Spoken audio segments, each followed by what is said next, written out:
সংগ্রামী জননেতা ডক্টর মোবারক হোসেন, জননেতা ডক্টর মোবারক হোসেন।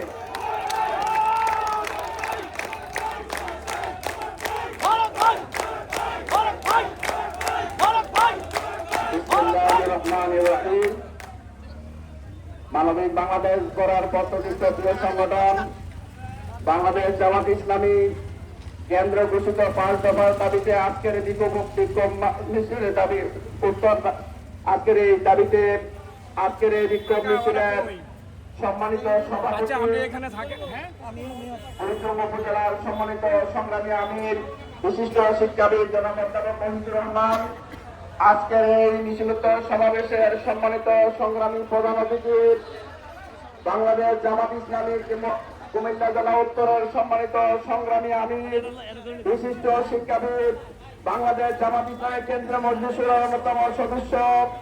আমাদের এলাকার যিনি মাটির মানুষের নেতা হিসেবে পরিচিত জনাব অধ্যাপক আব্দুল মতিন, এখানে উপস্থিত আছেন বরিচং উপজেলার সম্মানিত সাবেক সংগ্রামী আমির বিশিষ্ট শিক্ষাবিদ জনাব আব্দুল আওয়াল, উপস্থিত আছেন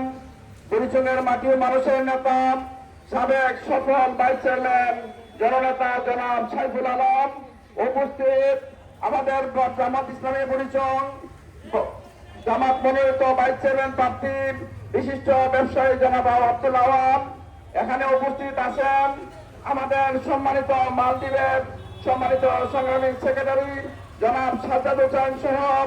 সম্মানিত অন্যান্য নেতৃবৃন্দ, সম্মানিত প্রান্তীয় বরিচংবাসী,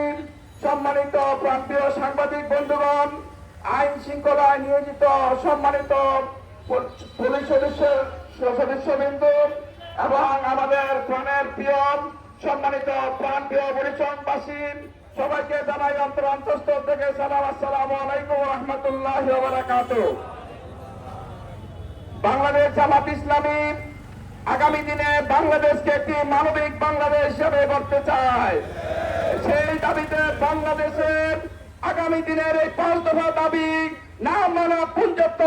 বাংলাদেশের জামাত ইসলামের কর্মীরা ঘরে ফিরে যাবে না। আমরা চাই আগামী ফেব্রুয়ারির মধ্যে জুলাই সনদের ভিত্তিতে আমাদের আগামী ইলেকশন নিতে হবে এবং জুলাই সনদকে আইনি ভিত্তি প্রদান করতে হবে। যারা বেশিরভাগ যারা দুর্নীতিকরণ, যারা গণহত্যা করেছেন তাদের দৃশ্যমান বিচার করতে হবে এবং